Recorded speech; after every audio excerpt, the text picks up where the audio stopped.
Good morning. Welcome.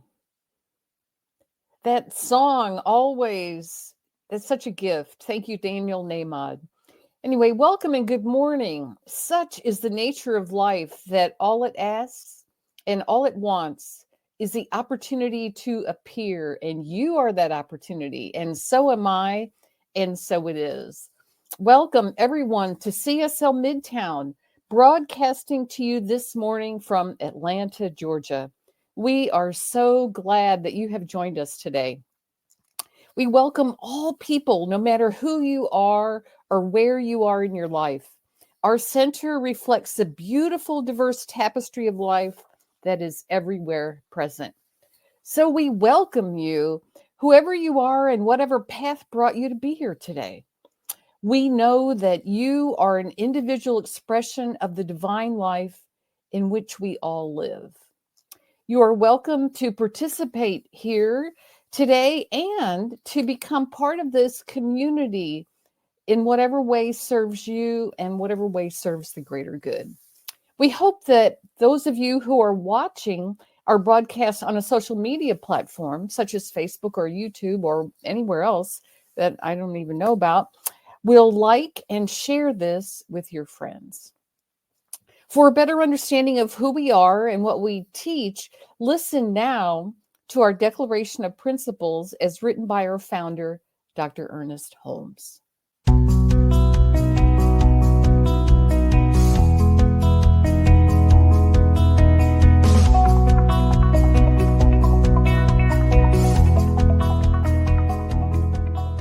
I believe in one God, one absolute power and first cause to all things.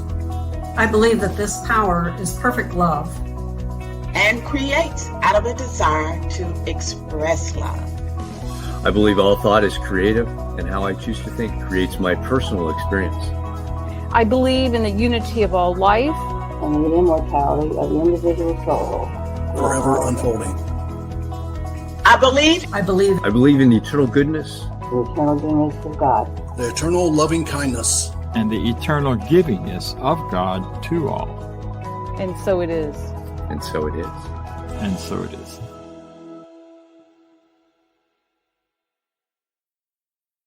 Some of the wonderful practitioners and board members from our center doing that. Also, just know that the full declaration is available on our website at cslmidtown.org. My name is Judy Ailey, and I am the moderator and practitioner for today's service. This morning, I am excited to say that we have yet another fabulous guest speaker, and I will introduce her a little bit later. But remember that the theme for this year, 2024, is Grand Rising. And today we continue with our monthly March theme of That's How We've Never Done It. In this week's talk will be entitled Won't, Will, Did.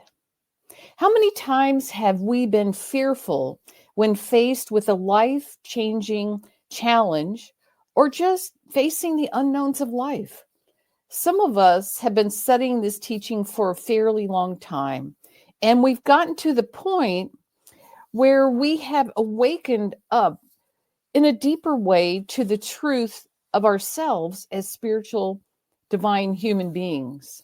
But the big question that looms in my mind is, so what are we going to do about that? Is there something that we need to do about it? Now that we have this deeper awareness of the truth of who we are, what's next? What is the next step? I invite you today to release the need to figure it out. I invite you today to release that urgency to try to find out and control all those details. And instead, I invite you to tap into your inner guidance and to let that inner guidance lead you to new territory. That inner guidance is the voice of spirit within us. How do we embrace a larger expression of God in our lives? What is on your bucket list that would stretch you into a bigger expression of you? What's in your way, or what do you think is in your way? can we move from our limited views of just surviving to encompass the notion that we can thrive, that we can be beings of total health, abundance, love, joy, peace, beauty, wisdom, creativity even. For me, the next steps are found through my inner guidance, through the voice of spirit that speaks to me and through me. So I say today, let go of struggle and strain and the notion of trying to figure it all out. Instead, surrender to your inner guidance, to the presence of the one mind. We know that we are here to live large, that our lives make a difference, that we each have something important to contribute to the beautiful, diverse tapestry and evolution of life. So let's open our hearts and minds to tap into what that is for each of us. Of course, if you have a burning inner passion towards something that you are certain of in your life, know that this is spirit speaking through your desires and follow that. And as you follow that, the next steps will become clear. With those thoughts, I'd like to lead us now in a spiritual mind treatment, which will be followed by music for reflection. And as I offer these words in the first person, please accept this treatment for yourself. All right, just allow yourself to relax and to get comfortable wherever you might be, all out there in the world listening to this. And as I do that, I just take a couple of breaths to allow myself to be present fully in this moment. And as I do this, I recognize and remember that God is all there is, that this presence and power is one whole united principle, is a power for good, and it is everywhere present. In all the things that appear outside of me, every piece of nature, every other person, every situation, every country, every part of the world, and inside myself, that this is all God, that it is one universal, unified presence for good, and that I am never separated from this presence, that I take this moment and this time to allow myself to be aware of the connection that is always there, of the full connection, the complete connection, my complete immersion in this presence and in this power for good. And knowing that this presence and this power is all love, all healing, all creativity, all fabulous new ideas and wonderful things in the world, as I know that this is the truth of this oneness that I am immersed in, I know that I create my experience through my thoughts, through my beliefs, through my expectations. And today I just take time to know that that which I am desiring in my heart to experience, that experience is mine, that this unified unity, oneness, wholeness does not withhold from its creation. It only desires to express through us in greater and grander ways. So today I accept for myself full, total, and complete vibrant health. I allow healing to take place in my body, down at the very minutest cellular, molecular, atomic level, knowing that all is in perfect balance and in perfect ease, and that this is my natural state of being, a state of being that is alive and vibrant and full of energy. I allow this presence and this power and this spirit to speak through me, to guide my thoughts, to allow me to listen to its voice within me, to know the next steps to take in my life towards any particular situation that I may be dealing with, towards any creative project that I am undertaking, and just in my life in general, the next steps are there for me to understand and to know as I become quiet and listen to the voice of Spirit that does express through me and as me in my thoughts, as I take that time to be quiet and to listen. I turn away from any ideas of struggle and strain or lack or limitation, knowing that this is not the truth of me or of separation, because I know because I am never separated from this presence, this power, this goodness, this love, this wholeness, that all is well in my life. I know that today's service is absolutely fabulous, and that every person that is listening is absolutely in the right and perfect place and receptivity of mind to hear the words and to hear something that will allow them to experience life in a deeper, fuller, more meaningful way. I am so grateful for being here today, for having this opportunity to hear our speaker, to connect with others in my community and into the world.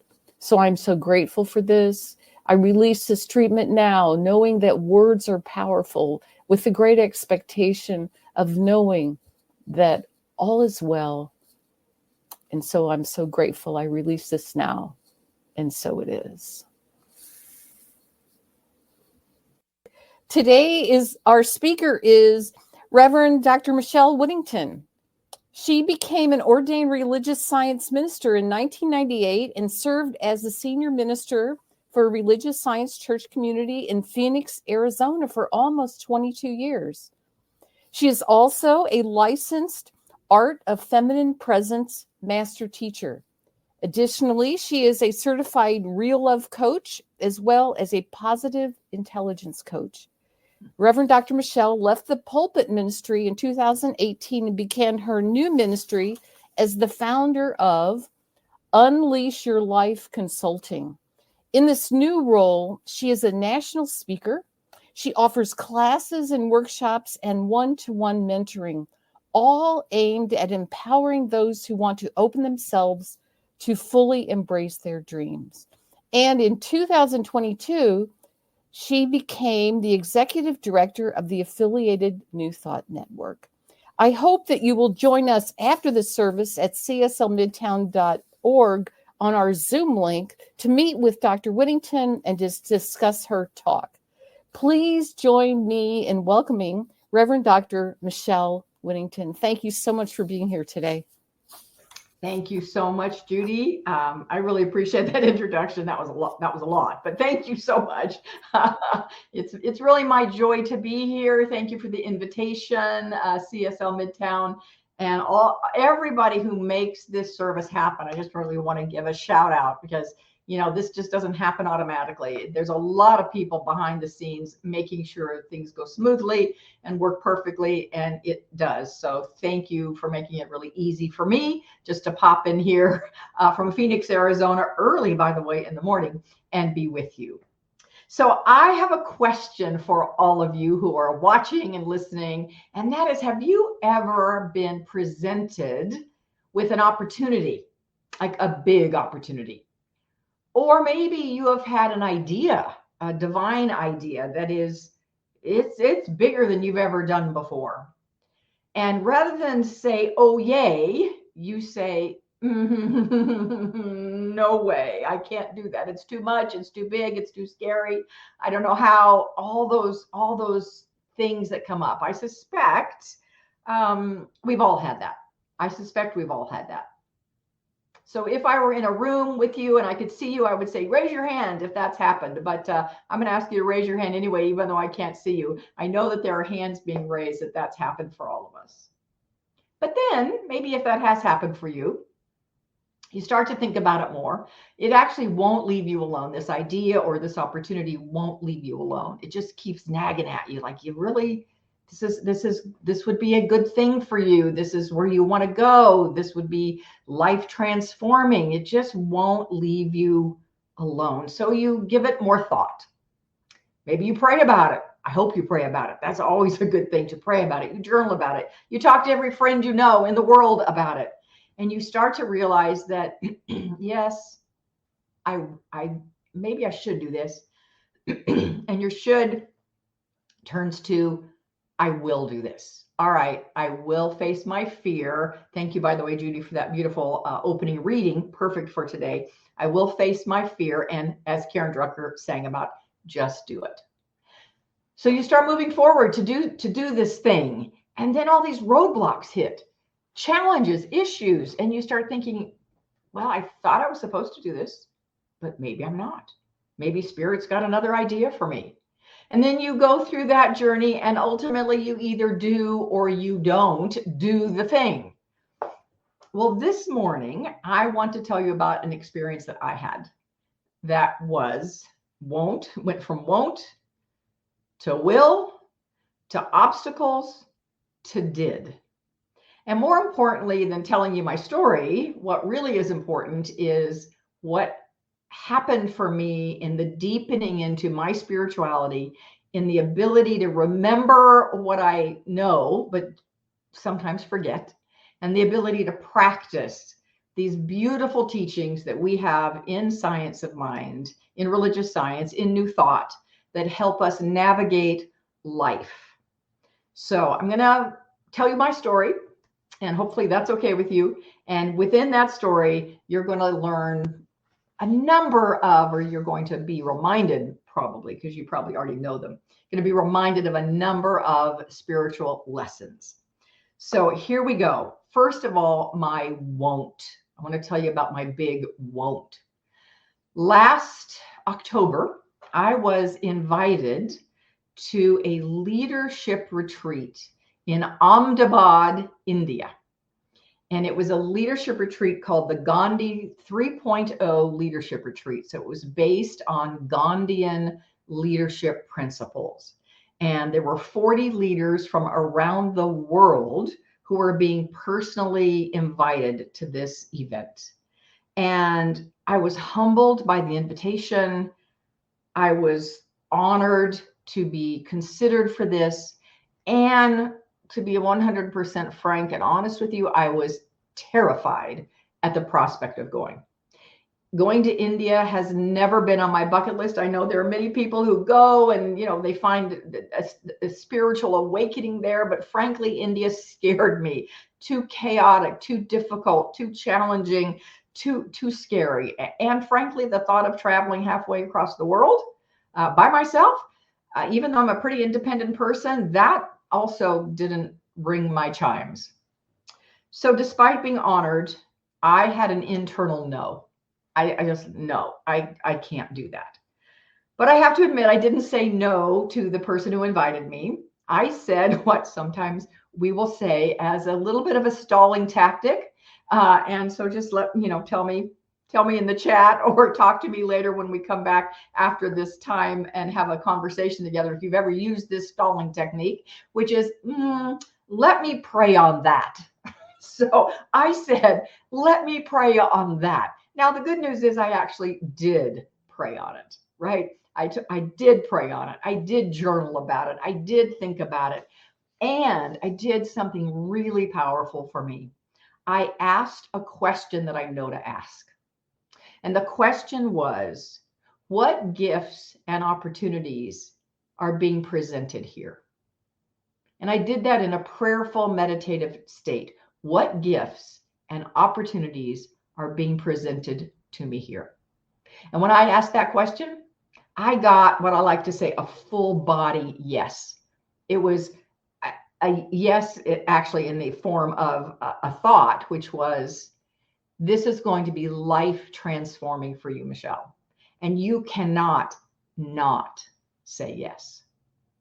So my first spiritual deepening here, my first practice, my first offering to you is that if you're facing something that's been presented to you or it's come from within you that you scares you, but it won't let you go, ask that question.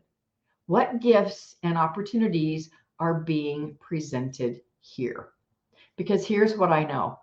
Within every single one of us, there is the answer, because the divine lives in us. And so there is a divine answer to that question, but we have to ask it in order to get the answer.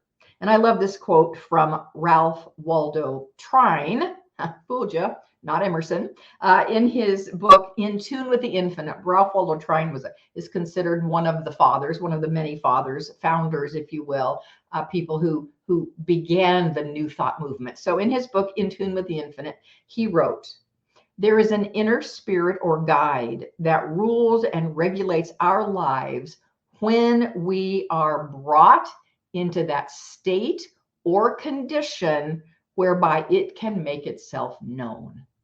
That question, what gifts and opportunities are being presented for me here, puts us in the state or condition to let spirit guidance be known in us.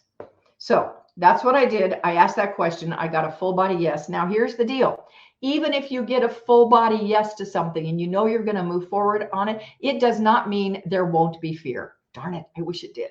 I wish that meant we wouldn't be afraid, but it doesn't mean that. And I learned that great lesson when I walked on fire with Edwene Gaines. Some of you probably know her. She's a beautiful spiritual teacher on prosperity. And she had a retreat center in Minton, Alabama. And I went there for a retreat and it culminated with a fire walk. And I was 100% guided to walk on fire. And I was equally terrified to do it. And Edwene gave us some advice that is my second principle for us this morning, and a principle that I followed in this journey. Now I've gotten a yes, I'm going to go, but I'm still scared. When I was standing at the threshold of walking on fire, Edwene said, here's how you're going to do this. You're going to take a breath. You're going to expect the best, and you're going to take the first step. Expect the best, take a breath, expect the best, take the first step. And what you will find is that what felt like a wall of fear is really just a veil, and you'll walk right through it. Ernest Holmes says in 365 Science of Mind, we should all learn to live in a state of joyous and enthusiastic expectancy. This is the principle upon which faith, or the answer to prayer, is based. Take a breath, expect the best, take the first step. That's my second spiritual lesson here this morning, and my own personal spiritual deepening as I went through this journey. And so what was my step? And I did have to take a breath. I did have to expect the best. What was my step? My step was to say out loud to the person who invited me, I will take this journey. I will come to this leadership retreat. I will travel halfway around the world to a country that scares me so that I can have life transforming experiences that I don't even know what they'll be. So then I started preparation, and I will not go through all the details that were required, but one thing that I had to do was to get a visa. You have to have a visa to go to India. And again, I will not give you all the gory details of the arduous journey that I went on to get this visa, but it was filled with roadblocks, such as not once, but twice, I was rejected for the visa. I don't know why. They don't tell you why. I was just stamped on an email stamp, rejected. Must be my shady past. I don't know. It caught up with me finally. They found out, oh no, but I was rejected. And so we decided to go a different, I was working with some people from the organization that held this event. And they said, we have to go a different route. We can't do the e-visa, which we were trying to do. It's not working. So you need to apply to the consulate, the Indian consulate, and there's one in San Francisco. I didn't have to physically go there. I'm in Phoenix. I didn't have to physically go there, but I had to fill out a whole new application, a whole new process, lots more information. And I had to mail in everything, including my firstborn child. Well, okay, not quite, but it felt like it. But the one thing I did have to mail in was my passport. I had to mail in my passport, which caused me a bit of consternation, the thought of mailing in my passport. By the time we're here, by the time I'm mailing this in, it is 10 days before I'm supposed to leave. 10 days before I'm supposed to leave.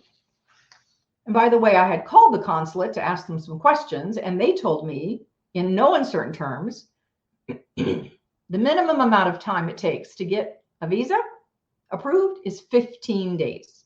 sometimes 60 day, up to 60, but 15 is the minimum. I had 10. Here comes spiritual lesson number 3. I trusted. I trusted this. If this is mine to do, I will get this visa. And if it is not mine to do, I won't. I also, second part of this was I surrendered. I surrendered the process and I surrendered the outcome. Oh, that's a big one. Take a breath on that one. How often do we not trust? Do we not surrender? We have to, as the reading said this morning at Judy's reading, it was so perfect. We want to control things. We want to control the outcome. We want to control how it happens. Trust and surrender. And so I trusted that I could put my visa in an envelope, or not my visa, my passport, and send it off. And I trusted that if I was supposed to go to this event, to this trip, I would. And I surrendered the process as well as the outcome.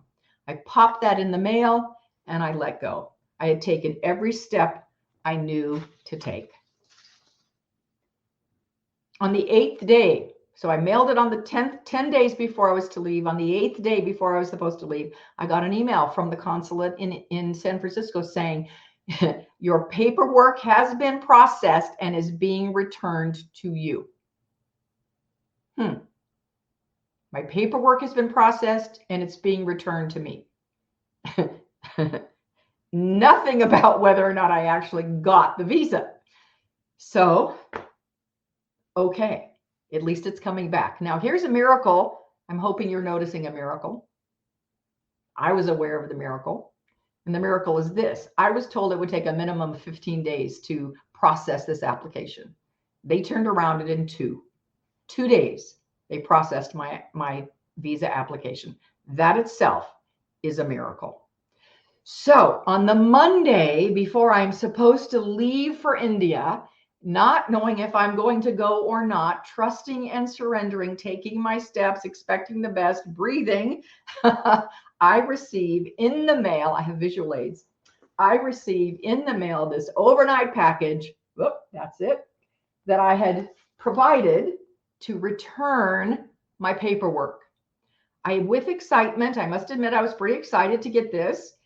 I open it, I rip it open, and I find in it this. This is what's in it. Nothing else. Nothing else. No notice, no letter, no visa, no rejection, no nothing. Simply my passport, which, by the way, I was very grateful to have back. I flipped through it. I don't see anything. I say to myself, well, I guess the universe has answered my question. Am I going or not? I've trusted. If I'm supposed to go, I will. I'll get the visa. I didn't get it. It's not here. So I was actually okay with that because I really was in the trust and surrender. And so I sent a word out to a lot of people that were very curious about whether I was going and were following this journey. And I said, well, I did not get it. I did not get the visa. I'm not going. And I have to say, I am so overwhelmed with gratitude, not just to have this back, but gratitude for these lessons and deepenings that I got to experience. The practices, the spiritual practices that I teach and that I believe, I got to practice them. And I got to live them. And I got to go on this journey. And I'm so grateful that I got offered this beautiful opportunity. And it is okay that I'm not going. One of the people that I had sent such a message out to was the person who invited me. He lives in India. They're 12 and a half hours ahead of us. So I sent that mass email out about 12:30 p.m. my time, which was 1 o'clock a.m. their time. And so it was many hours, about 6.5 hours or so later that I get, and I can feel the urgency in the text. I get a text from my friend in India who invited me. And the urgency in the text I felt the energy of urgency. And the words were this: did you look inside your passport? Did you go through every single page and look? And I thought to myself, I said aloud, well, I looked, but then I decided to go through every single page, and I'm turning pages. And finally, halfway through my passport is, if you can see this, a visa to go to India, which, by the way, is good for 10 years.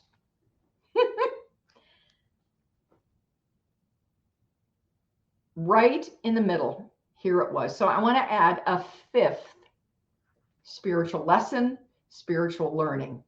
And the fifth one is be willing to look beyond what you think you see. Because the miracle might just be hiding in plain sight.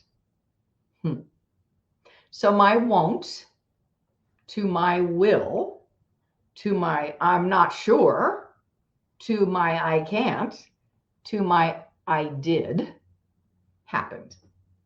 Because I did go to India, and I did have a life transforming experience.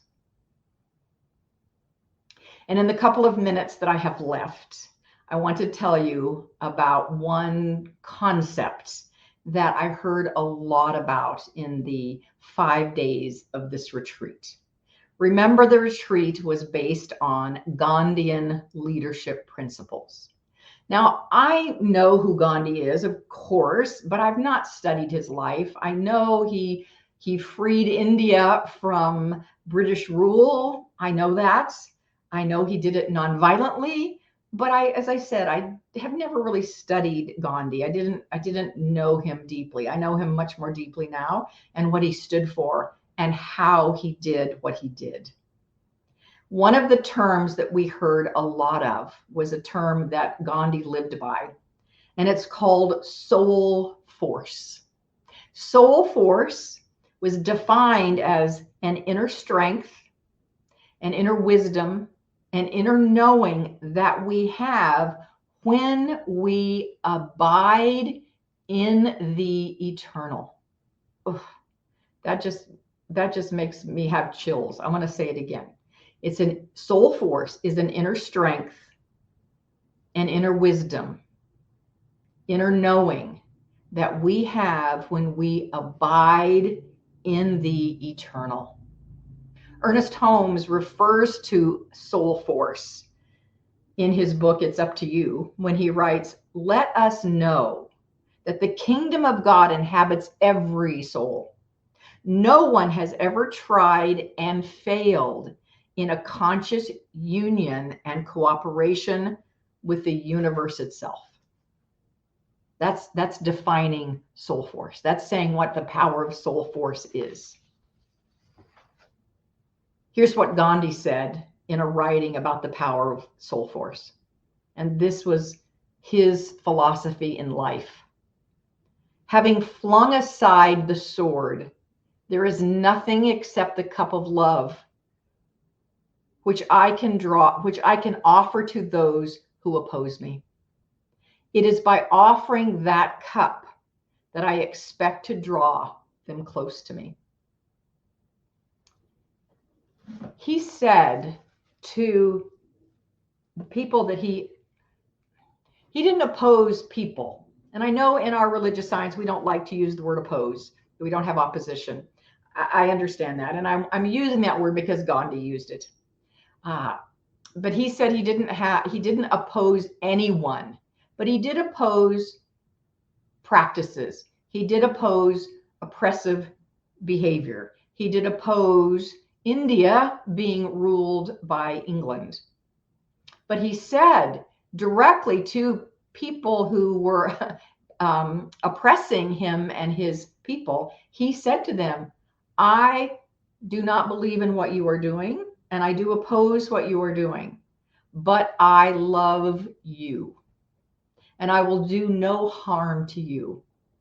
This is soul force coming out here. This is what soul force does. He said that I will, well, he didn't say, but it was said about him that he was nonviolent. He did everything non-violently. I've learned that it was so much more than that. It was so much more than nonviolence. He did everything with this deep, profound love. So much so that he actually spent a great deal of time before he did his work in India. He spent a great deal of time in South Africa. And he worked for the rights of Indians living in South Africa to get them rights that they did not have. And he did it with love, nothing but love, never any violence, never physical, never anything like that, just love.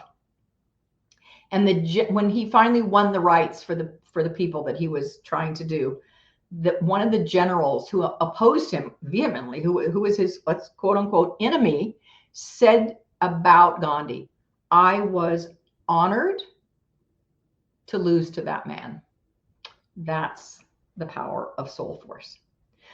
When he did that in South Africa, the people in India, the government, the Indian government, the powers, the Indian powers in India were watching him and were wanting him to come back to India and free them from England. And he finally did go back to India. And they said, okay, let's go. Now let's do it. You're going to now lead the charge. And he said, no, I'm not ready. I'm not internally ready. He didn't use these words, but I'm going to paraphrase Gandhi now.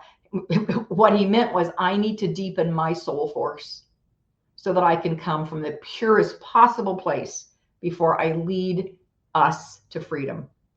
And he spent 15 years in prayer, in meditation, in contemplation, getting himself ready to do the miraculous work that he did to free India from England. Your spiritual journey might not be for you to take 15 years in basic solitude, deepening. But my question for you this morning is, what is it? What is a deepening? How might you go deeper, deeper, deeper into how you abide in the eternal? What are your spiritual practices? How could they be expanded? How could they be deeper? And I offer you these ideas that I have given you this morning, which I'm going to reiterate, as ways to deepen your soul force. So the first one is, when you are presented with this opportunity, with a divine idea that you say, no, I can't do it. At least ask the question, what gifts and opportunities might this present to me? Ask that question. That takes you deep within and gives you the space to hear the divine's answer. And if you get a yes, like I got a yes for India, that doesn't mean the fear is going to go away. Just know that. It doesn't mean the fear is going to go away. And so then you follow the beautiful advice of Edwene Gaines, which is take a breath, expect the best, take the first step. The third, trust life to be unfolding exactly as it should, and surrender the process as well as the outcome as you continue to take your steps. Number 4, be in gratitude no matter what the outcome is. Be in gratitude. Number 5, be willing to look beyond what you think you see, because the miracle might be right there in front of you. And finally, do whatever it takes to continue your deepening of your own soul force. Thank you so much for allowing me to be here. Namaste. Namaskar. Thank you so much, Michele. What an awesome, awesome message this morning. Thank you. Thank you. So now it's our opportunity to give. And for receiving so much good that we get with these messages each and every week from these wonderful speakers that we attract. So if you would, with me, you can donate at cslmidtown.org/donate. You can scan the QR code on your screen. And if you will, say with me our affirmation of prosperity. I live in a universe of abundance. As I freely and joyfully give, I join in the divine flow. And all that I share with life returns to me multiplied abundantly. And so it is. So I'm going to hand it over to our board president, Lee Huffman, for some announcements and taking us out. Thank you. Thank you, Vance. Thank you, Reverend Michele. That was amazing. The principles. I've traveled to India many times before, and I understand how that feels. And traveling around the world is always an exciting time with a lot of things that you have to commit to. So thank you for that. Everything that we do in our life, we need to commit to things like that. Judy, thank you for meaningful spiritual mind treatment and for making everything work today. For those of you that would like to talk more with Reverend Michele and Judy and others in our community, you can join us online on the Zoom link. And I'll tell you about that in just a minute. I'm getting ahead of myself. As you know, we're going through an amazing transition process here at Centers for Spiritual Living Midtown. Your transition team continues to work on your behalf to bring great speakers who are working. They're also working behind the scenes to make things happen in our community. So thank you for that team. Starting in April, we'll be looking for members of the new member selection team. Members of the team do not have to be located in Atlanta because our community is everywhere, thanks to the internet. And the team will be made up of 2 regular members, 2 practitioners, and 2 board members. And I get a set on the team as well. So there'll be 7 of us in all. And we'll have a process that we'll go through that will take quite a bit of time. So our current plans have us bringing on a new full-time minister sometime in 2025 because we want to do it right. And we want to have the funds able to pay for the new minister. And CSL Global, the global office, estimates that the process will take 12 to 18 months as we get started. And so we're going to get started. We are getting started already with the criteria for who can be on this. And minimum criteria is that you're a member of the center today and that you've taken some of the basic CSL training. And we are actually going to be offering some more of that training or pointing you to some more of that training in case you haven't qualified for that yet. But so if you want to apply, send us an email at info@cslmidtown.org or send it directly to me at president@cslmidtown.org. So either one of those will get to us. In the meantime, you can help us center in 3 different ways. First off, praying or treating for the center to prosper. This way we can remain online, move forward with our plans to bring on a senior minister as soon as possible. And please include the transition team and the new selection team who will be guided by divine wisdom as we make our decisions as a center. Second, we need increased giving. As Vance spoke about, we want to get a steady increase in giving of $2,500 per month. It's not a lot.